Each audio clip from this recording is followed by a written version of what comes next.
Olá, meu nome é Jairo Jorge, eu sou jornalista e apresentador do programa Domínio Público. Aqui em discussão, educação, inovação e o futuro do Rio Grande do Brasil. No Domínio Público de hoje, a situação das finanças públicas do Rio Grande do Sul.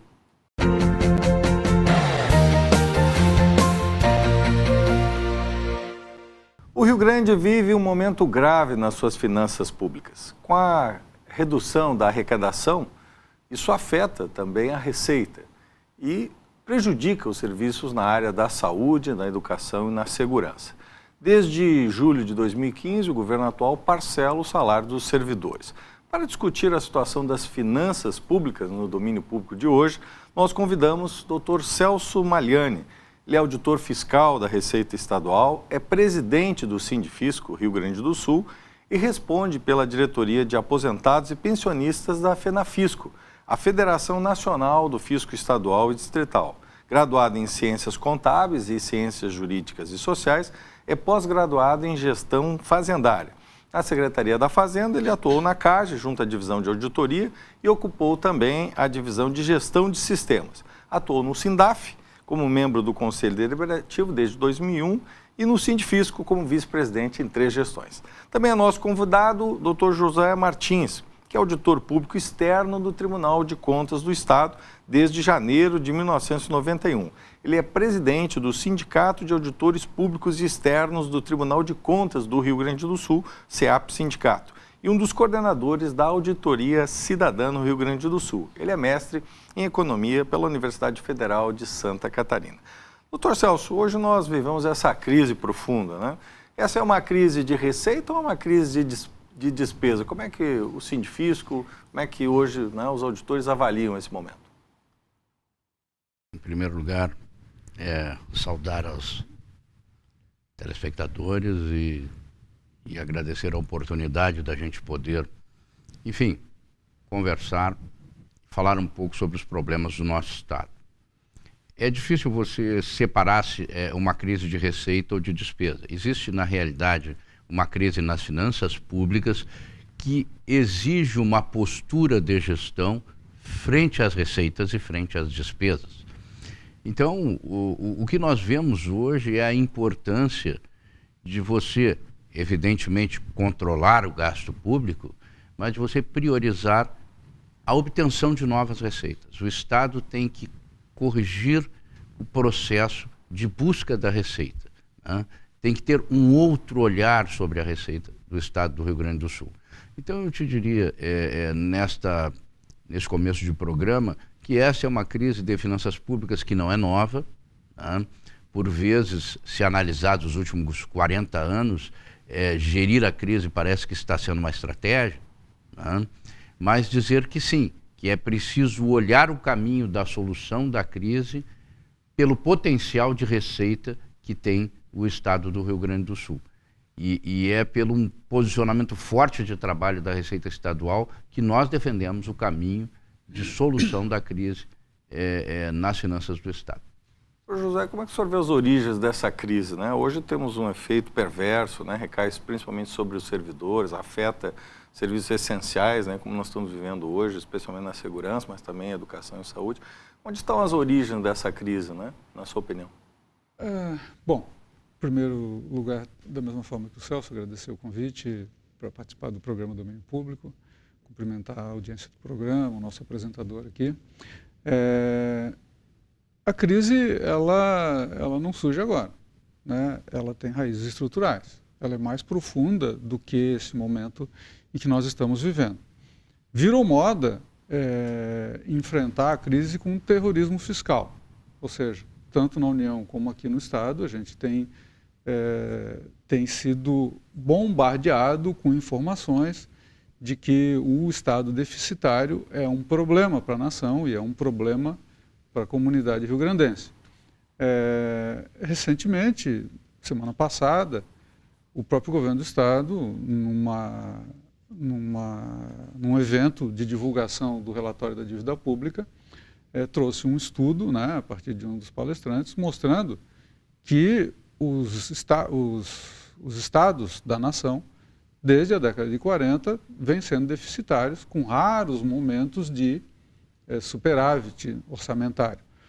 Bom, há um padrão aí, né? E nem por isso a nação deixou de crescer em momentos importantes nesse padrão.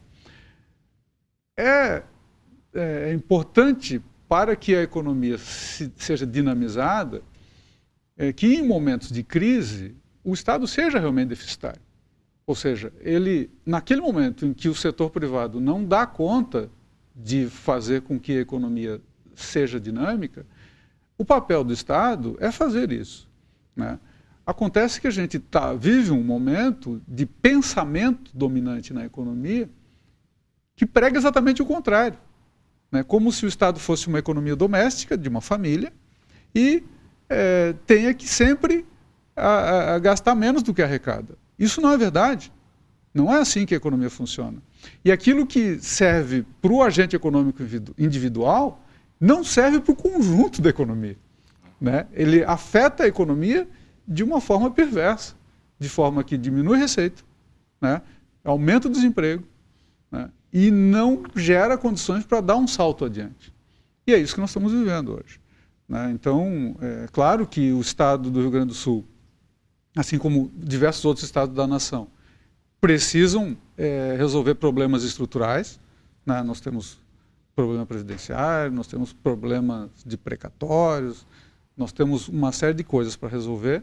Agora, o Sindifisco tem uma série de propostas pontuais que resolvem problemas pontuais e nos ajudam a tirar desse momento de angústia que estamos vivendo, mas eu diria que é preciso que a gente faça revisões mais amplas, né? O Pacto Federativo precisa ser revisto, a questão da dívida pública com a União em especial, que é a maior parte dela, precisa ser enfrentada. Enfim, tem um debate bastante profundo para se fazer aí, para que a gente possa pensar em como recuperar a capacidade do Estado prestar um serviço decente à população. E não se faz isso sem servidores, né? Infelizmente, virou moda atacar os servidores como se eles fossem os responsáveis pela crise. Para fechar a minha primeira intervenção, é importante ressaltar para a nossa assistência que esses atrasos de salário, eu não chamo isso de parcelamento, eu chamo de atraso mesmo, né? Isso é irregular, não deve ser feito, não pode ser feito. Agride o serviço público, agride o servidor, mas vejam bem, quando o Estado paga 66% da folha, né, líquida do serviço do Executivo, ele está pagando até 2,5 salários mínimos regionais. Vejam bem, 2,5 salários mínimos regionais é o que ganha a grande maioria do servidor do Executivo. É razoável responsabilizar esse setor pela crise? Não faz o menor sentido, a menos que não se queira Estado prestando serviço razoável para a população. Doutor Celso, o Sindifisco tem lançado, de uma forma bastante propositiva, né, ideias para melhorar a receita, né? Que contribuições são essas? Essas propostas chegam a falar em mais 5 bilhões, né, que seria uma forma de aumentar a arrecadação do Estado. Que propostas são essas apresentadas pelo sindicato? Em primeiro lugar, assim, dizer que, na realidade, nós temos um conjunto muito grande de propostas a partir da atuação da Receita Estadual para contribuir no combate à crise, né? Nós selecionamos 5 delas, assim, bem simples e bem palatáveis, para que a sociedade possa entender com facilidade. Por exemplo, o Estado é um dos grandes compradores, né, na economia, isso não é segredo para ninguém. Mas também existe uma visão de que os preços propostos para o Estado são, em média, maiores que os preços de mercado, isso é histórico. Como o Estado enfrentar isso, né? Com conhecimento dos preços praticados no mercado. E não existe melhor caminho para conhecimento desses preços do que a exploração dos dados existentes no banco de dados da nota fiscal eletrônica, que está numa fase bem avançada, precisa ser aprimorado, precisa ser melhorado, precisa ser implantado em todo o varejo para que se tenha uma visão mais realista ainda, mas talvez com as parcialidades que ele tem, ele já seja a melhor ferramenta de estabelecimento, de conhecimento desse preço de mercado. Então, por que não o Estado, através de simples instrumentos normativos, estabelecer como regra para suas compras a adoção do preço médio praticado no Estado? o Estado conhece o preço médio, ele tem o banco de dados da nota fiscal eletrônica. Vamos estabelecer como regra esse preço médio e possivelmente colocar algum desvio padrão no estabelecimento dessa regra. Se o Estado efetivamente agisse neste sentido, né, com certeza haveria um realinhamento dos preços que são ofertados ao Estado, por óbvio, iria colocar limite nos preços a pagar e traria um ganho muito relevante para o Estado. E nós arriscamos um número conservador nas nossas propostas. Mas existem outras questões. Hoje está muito em debate, em voga a questão da substituição tributária, né? Que é onde, enfim, o próprio produtor, né, recolhe por toda a cadeia, né, o tributo. Né? O preço que ele usa para recolher sobre as demais etapas da cadeia, ele é estabelecido com base num conjunto de pesquisas, onde entram alguns órgãos de mercado, alguns órgãos estatísticos que indicam essa pesquisa e que indicam um preço de base para essa tributação. Pois bem, nós entendemos que o próprio Estado, através do banco de dados da nota fiscal eletrônica, conhece esses preços. Com precisão. Com razoável precisão. E poderia atualizar com uma periodicidade curta, inclusive, e viabilizar, então, que o preço base para estabelecimento da tributação na substituição tributária fosse um preço muito mais próximo da realidade, né? Permitindo ao Estado um ganho de arrecadação relevante que nós indicamos em valores conservadores também na nossa sugestão. Ora, quanto à questão da Lei Candir, pessoal, nós temos que ter claro que o Rio Grande do Sul perde hoje próximo de 4 bilhões anos com relação à questão da isenção das exportações. E a compensação prometida lá no passado não veio em forma suficiente a cobrir isso. Alguns estados, o Rio Grande do Sul, de certa forma, tem um debate no STF nessa questão da Lei Candir. Alguns estados, como Pará e Minas Gerais, pontualmente buscaram a reparação no STF, tanto que o STF emitiu decisão dando um prazo para que fosse regulamentado o ressarcimento para os estados da questão da exportação.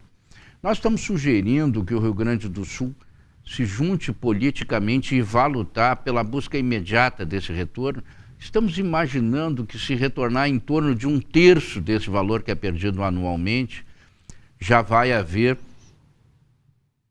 uma condição muito melhor para o nosso Estado. O que nós queremos dizer com isso, Jairo? No passado, por muito menos que isso, o Rio Grande do Sul já fez uma guerra. Nós achamos justo que agora o nosso governo, independente de alinhamento ou não, junte os seus políticos e vá buscar o que é da sociedade gaúcha. Não é do governo, não é do Estado, é do povo gaúcho e é efetivamente o que não nos retorna da Lei Candir. Nós imaginamos, assim, na nossa sugestão, que um movimento político forte resultaria aí num retorno inicial de 1/3 desse valor, 1,5 bilhão, 1 bilhão. Tá? Bom, nós temos outras questões ainda importantes. O próprio Estado propôs num PL em 2015, né, a revisão das reduções de base de cálculo na questão tributária e orçou ali que poderia, enfim, recuperar uns 390 milhões caso aprovasse o projeto que ele protocolou na Assembleia, que ele, por alguma razão, não foi votado antes e não foi votado também esse ano. Muito embora ele tenha feito grandes negociações para votar alguns projetos que implicavam diretamente em direitos dos servidores, para esse projeto parece que ele não conseguiu avançar. E sugerimos ainda que das isenções fosse revisto o projeto de isenções, fosse revisto a regulação de isenções e que se aplicasse uma tarifa mínima ali de até 5%, né, uma alíquota mínima de até 5%, o que permitiria aí buscar mais uns 300 milhões de reais. Então, tu vê com uma medida simples dessas, mais o governo lutando na Assembleia para aprovar o projeto dele, né, e com essa medida simples nós poderíamos recuperar alguma coisa aí, talvez em torno de 700 milhões de reais. E, por fim, nós entendemos e sugerimos entre essas medidas, né, que o governo fortaleça a Receita Estadual, completando seus quadros de pessoais, ainda que não integralmente, mas fortalecendo esses quadros de auditores fiscais da Receita Estadual, no sentido de que se tenha mais gente para ir para a rua, fazer auditoria, né, para conseguir buscar o recurso que é da sociedade, que muitas vezes não está vindo hoje e que depende efetivamente do trabalho de fiscalização e autuação. São 5 medidas simples, né? E esta questão, por exemplo, de trazer uma quantidade adequada de auditores fiscais ao nosso PIB, eu te dou como exemplo, o Paraná tem um PIB parecido com o nosso e tem mais do que o dobro de auditores fiscais do que nós temos, né? E lá eles estão efetivamente providenciando um novo concurso para readequar o quadro. Então, neste momento em que o governo federal ameaça permanentemente com uma reforma da Previdência, né, e o nosso governo ameaça com dispositivos que vão efetivamente reduzir condições remuneratórias dos colegas em aposentadoria, o número de aposentadorias está crescendo cada vez mais, né? Se nós somar o número de colegas que se aposentaram nos últimos 3 anos, eles batem o número de colegas que nós colocamos agora, no ano passado, né? Então, essas medidas olhadas no conjunto poderiam, na nossa opinião, com uma avaliação modesta, se aplicadas no tempo correto, evidente que isso não dá resultado em 3 meses, né? Mas se aplicadas no tempo correto, poderiam criar números suficientes para enfrentar o déficit que está aí hoje. Mas nós estamos falando apenas de 5 medidas simples, né, que têm que ser adotadas num conjunto com muitas outras e que, sem dúvida nenhuma, se o governo se voltar, né, para buscar a receita do Estado do Rio Grande do Sul, com certeza os mecanismos de enfrentamento da crise solucionam a crise disparado. Evidente que nós sabemos que cada um desses processos tem repercussões políticas. Mexer com os servidores dá um tipo de repercussão política, né? Então, por exemplo, eu sou obrigado a estender e falar de outras medidas que o governo está adotando em relação aos servidores, que são propostas de emenda à Constituição. Uma delas extingue a licença-prêmio assiduidade, outra delas extingue a possibilidade de aproveitamento de tempo de serviço feito em outros níveis de serviço público no Brasil. Outra delas impede a cessão de servidores para atuar na representação sindical. Outra delas elimina os adicionais de 15% e de 25%, que é o histórico de carreira dos servidores. E outra delas extingue da Constituição a data prevista para pagamento dos vencimentos mensais e do 13º. Essas medidas, se analisadas isoladamente, trarão muito pouco ou nenhuma repercussão financeira para combater a crise, mas elas se direcionam a um setor da sociedade, que é o serviço público. Essas medidas simples que nós sugerimos, elas trazem resultados e têm seus números, mas se direcionam a outros setores da sociedade. Nós entendemos que o governo está fazendo escolhas e está deixando muito claro quais as escolhas e para que lado ele está fazendo. Nós temos proposta e temos muito mais proposta e queremos ver o Rio Grande do Sul crescer, queremos ajudar o nosso Estado e o governo a obter esses resultados. Doutor Josué, uma das escolhas que o governo está tomando é apostando nessa questão da dívida, da renegociação. Como é que o senhor vê hoje esse patamar? É possível uma solução que leve a uma saída sustentável? Como é que o senhor vê hoje essa questão da renegociação da dívida? Olha, nem o governo acredita que a opção que o governo, nem o governo estadual acredita que a opção que está sendo oferecida pelo governo federal é uma solução de longo prazo, né? Isso são as palavras do próprio secretário dito outro dia. Isso é paliativo. Só que é um paliativo que vai erodindo as nossas bases para se quer pagar a dívida lá no futuro. Vamos imaginar que haja adesão a esse programa de recuperação fiscal que o governo federal está propondo aí, que dá uma pedalada no pagamento da dívida por 3 anos, ou seja, o Estado para de pagar por 3 anos a dívida. Mas, na verdade, isso vai para o final, né? Isso não é um desconto, ele é acrescido sobre o saldo devedor, sobre o qual seguem incidindo os encargos da dívida, que, nos nossos cálculos, por alto, deve chegar em torno de, a depender da inflação que aconteça no período, em mais 16 bilhões de reais. O que a gente tem verificado, estudando de novo? A história um pouco a mais longo prazo, né? O mecanismo da dívida tem sido utilizado como uma forma de rendição dos governos, dos entes subnacionais, né, à política nacional traçada pelo governo federal. Ou seja, você cria um mecanismo de dependência financeira, de forma que os entes subnacionais não consigam sair dele, e isso vale em especial para os maiores estados da nação, aí Rio, São Paulo, Minas e nós, em que, por conta do contrato da dívida com a União, nós somos obrigados a executar determinadas políticas econômicas, né, acordadas até então de 2 em 2 anos ou de ano em ano, os chamados planos de ajuste fiscal, né? Ou seja, baixa aqui no Estado todo ano uma equipe da Secretaria do Tesouro Nacional, que representa a União, que analisa nossas contas e verifica se as metas acordadas foram cumpridas. Com o regime de recuperação fiscal, isso passa a ser diário, esse acompanhamento. A gente vai ter aqui no Governo do Estado, na Secretaria da Fazenda, uma tríade, né, 2 técnicos nomeados pela União e 1 pelo Estado, que vai fazer o acompanhamento diário das contas, né? Então, ele tira parte relevante da autonomia financeira do Estado, ou seja... Uma espécie de uma intervenção. Sim, mais ou menos o que o FMI fazia lá atrás, só que nem ele teve a coragem de fazer isso diariamente, né? Ele pelo menos vinha de ano em ano e tal. Como a União já vem de ano em ano, em função da dívida. Para que o nosso telespectador tenha uma ideia, como que evoluiu a nossa dívida, né, a preços de fim de 2016, então diretamente comparáveis, né? Lá em 94, ano do Plano Real, a nossa dívida estava em cerca de 26 bilhões de reais, a preços de dezembro de 2016. Em 98, 4 anos depois, quando a gente faz a renegociação da dívida, ela subiu para 59 bi. Hoje ela está em 66. Hoje, que eu digo fim do ano passado.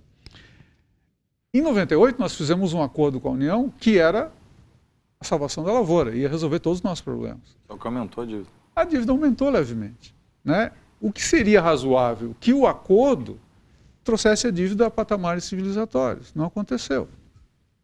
Um detalhe importante é que a nossa dívida, que quase dobrou de 94 a 98, não houve aporte significativo de recurso para o Estado. O que aconteceu ali? As taxas de juros praticadas pela União nesse período, para garantir a estabilidade da moeda, foram estratosféricas e elevaram o patamar da nossa dívida nesse montante. Quando acontece isso, o que a União faz? Ela se aproveita da fragilidade dos Estados, né, e impõe um conjunto de medidas, lá em 98, que nos traz até aqui, nos arrastando, né? Em especial, privatizações, controle sobre o endividamento, controle sobre o nível de investimento do Estado. Vejam bem, o Estado não poderia investir além de determinado patamar. Quando, do ponto de vista da economia, a gente sabe que o investimento público tem um efeito dinamizador sobre o desenvolvimento, né, e sobre o próprio crescimento econômico. Então, o pensamento econômico dominante, que é um pensamento que a gente tem dito na Auditoria Cidadã da Dívida, essencialmente financista, né? Quer dizer, que tem atendido essencialmente os interesses dos setores financeiros, e daí a ideia de financiarização da economia, né? Está por trás de todo esse processo. E ele nos trouxe até aqui em crise e tende a seguir nesse momento. Eu tenho dito, olha, o contrato que a União está o acordo que a União está nos propondo, ele é mais do mesmo piorado. Doutor Celso, de 2008 a 2014, por exemplo, Ceará e Santa Catarina tiveram um crescimento na ordem de 100% do seu ICMS. No Rio Grande do Sul ficou na faixa de 73%. Para a gente concluir, o senhor acredita que é possível, nós temos espaço para crescer sem aumentar impostos, usando, por exemplo, esses exemplos positivos de outros estados? Nós não temos dúvida que temos muito espaço para crescer. Nós precisamos ter mais gente, mais auditores fiscais trabalhando, né? E precisamos efetivamente que algumas dessas medidas, porque a questão não é só tu ter gente, é importantíssimo tu ter gente na rua auditando, combate à sonegação. Essa é a chave. Mas outras medidas... Hoje está na faixa de uns 7 bilhões, hoje a sonegação se estima. É um número que eu acho preocupante, é difícil de estimar. O que eu vou te dizer? Nós agregamos 89 colegas e no período de 3 meses tivemos autuações ali que cresceram de forma muito relevante. Pode ser mais do que isso. Eu não arrisco esse número da sonegação sem botar mais gente a trabalhar na rua e ter uma estatística de um ano por aí para se fazer uma projeção razoável, tá? Mas o que eu posso te dizer? Que inegavelmente esse é o caminho. A gente tem um estudo que em cada período que a gente agregou pessoas, subiu, e aí eu posso trazer num próximo programa para ti esse estudo. Mas dizer que esta medida, em conjunto com outras medidas, como a questão do ajustamento da ST, em conjunto com outras medidas, como uma revisão firme na questão da Lei Candir, e mais algumas revisões ainda que modestas nas desonerações, porque a desoneração ela tem uma finalidade importante no contexto da guerra fiscal hoje no Brasil, mas pode ser objeto de algumas revisões modestas. Essas coisas todas em conjunto, eu penso que eliminam o déficit no Estado do Rio Grande do Sul. Eu não tenho dúvida, né, que havendo efetivamente a disposição de trabalhar nesta direção, sem dúvida nenhuma, essas coisas eliminam o déficit do Estado do Rio Grande do Sul. Queremos então agradecer a participação do Dr. Celso Magliani e também do Dr. Josué Martins, que trouxeram aqui ideias, luzes para esse debate sobre as finanças públicas do Estado do Rio Grande do Sul. Um tema que, sem dúvida, preocupa todos os gaúchos, especialmente os servidores públicos que vivem esse momento tão grave que o nosso Estado atravessa.